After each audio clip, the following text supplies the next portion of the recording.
This episode's not going to be as neatly scripted as usual, but I really wanted to give a review of the Dog Man movie because I'm pleased to say that it is a wonderful adaptation of a children's book series.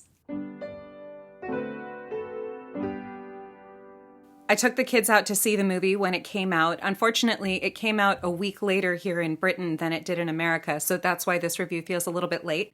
I took an 11-year-old, a 10-year-old, an 8-year-old, and a 4-year-old. I asked them to tell me what they thought of the movie as a movie, unrelated to the book, but then I also asked them what they thought about how the movie turned the book into a film. This was an excellent family film. I will say it was a bit much for my 4-year-old. At the point later in the story where the big action picked up, she got a little freaked out, but I also wonder how much of that had to do with the fact that this was her first time in a movie theater, so she'd never been there with the big screen, and they always play things way too loud. You'd think they wouldn't do that in theaters where it's a kid's movie, like you don't want to damage their hearing, but anyway, we went to the back and I held her for a few seconds, and then very quickly her curiosity overcame her fear, and we went back and sat down and everything was fine. So this really is an all-ages film. There are a few moments where it hits you in the emotional feels, and, my daughters cried, and that's fine because they were having this very real emotional connection. I won't spoil what those moments are, and I'd be curious to know from any of you if you had similar reactions to these moments, but they were very sweet and very real and relatable, and I'll just say they have to do with losing things and being alone and feeling lonely. That's something that any child or adult can relate to. And it just cut right through, which is extra fun because it would be so easy to write off this movie as just being like a dumb, silly, fun movie, which it is, and that's absolutely a good thing. But this movie manages to do jokes about bottoms and then suddenly pivot to some very real emotional moments.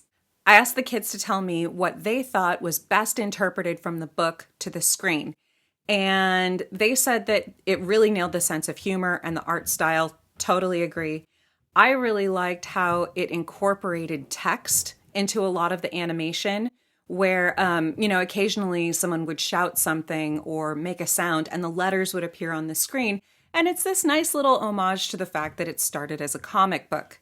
I knew this movie was going to be good right from the beginning. There's this chase scene and the car's driving along, and then there's these two guys carrying a crate that says crate of bees. And so you think it's going to be like bees as in the insect.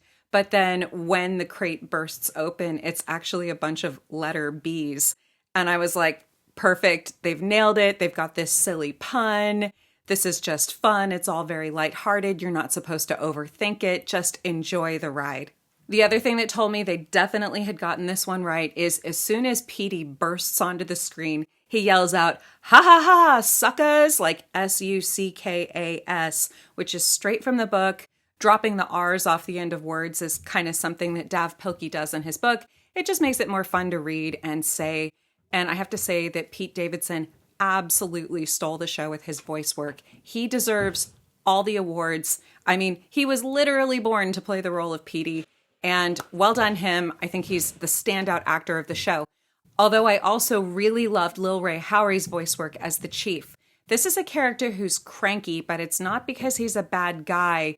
When he's cranky in the books, it's because he's really stressed out. And so that stress is making him shout and get really anxious. And that can actually be a hard thing to convey, especially in a way that children will be able to pick up on. Because if you do it wrong, you're just going to be like, oh, that guy's just mean. But he absolutely nailed it. This guy is not a bad guy. He just has a really stressful job. He has a horrible boss. And so that makes him cranky. And so he was able to use his voice work to convey that. And then also have like warmth and humor and likability. So even though this guy spends most of the movie shouting and frowning and being really upset, you still like him as a character.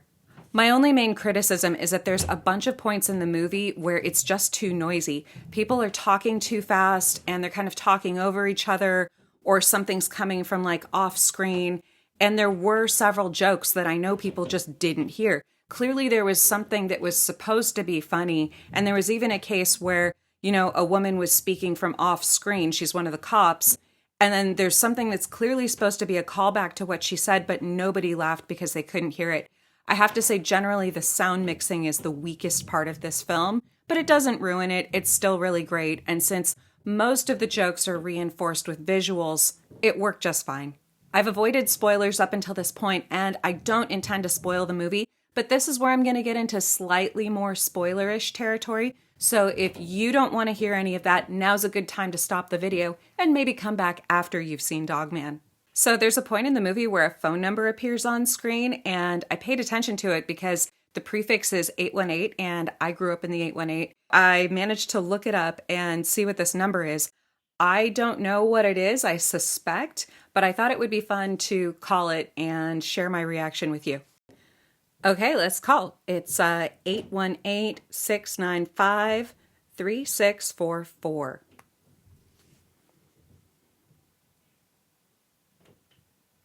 Life's not fair. Life's not fair. Okay, that does happen in the movie. It's a very funny joke, and I can't tell you how much I love that this is a real phone number. So if someone ever needs to be told that life's not fair, you can just ring 818-695-3644. Now, I've only read about maybe a third of the Dogman series, so I was lucky to have access to 3 experts who have read them all multiple times. And I asked them to tell me what was not in the book. And the first thing they said was that the Butt Sniffer 2000 was not in the book. And then one of the girls went, "Why are all the devices named with 2000 at the end?" And then I kind of had to go back and be like, in the olden days, in the 20th century, everyone was excited about the year 2000. So a lot of products had 2000 put on it. And they're like, "Oh, that's like a million years ago." And I had to be like, "Oh, that's 25 years ago now. I'm so old." The girls also said that there was no romance in the original books, and there was one part they liked and one part they didn't. They did say that they didn't think it was necessary for Officer Knight to have a girlfriend at the beginning, and I totally agree. She's never on screen. We never meet her. It kind of makes you overthink the whole thing and feel a little bit sadder about the fact that Officer Knight's head dies as, he becomes Dogman. That just wasn't necessary, but it didn't ruin the movie, so take it or leave it. The romance between the reporter and the chief, they actually thought was cute, and they said it made sense, and that if that showed up in a future Dogman book, it wouldn't surprise them. So that's an example of how the story was elaborated on, but in a good way that made sense to fans of the books. As a parent, I'm happy to say that there were lots of jokes for adults in this movie, and they were the kind that either will fly over the kids' heads or the kids will kind of laugh at, and then the older they get, they'll laugh even harder as they come in on the joke.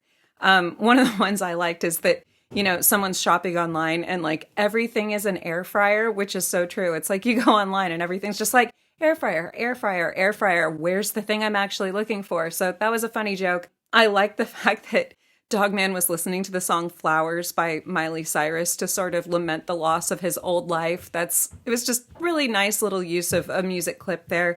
There are 2 references to movies for grown-ups in this. Aliens and Die Hard are both referenced in very funny, non-sweary ways that made the grown-ups giggle. But they were also done in a way that they were genuinely funny jokes on their own merits. So kids laughed at the quotation without having any idea where it was from because it was just funny. But then the adults were laughing extra hard because we knew what the original quote was that was being interpreted. So again, love that. But probably the thing that parents are going to be most laughing at and find most relatable are the moments where there's a kid in the movie who does the why. We've all been through that. It's very funny. It's very realistic and feels supernatural to the story.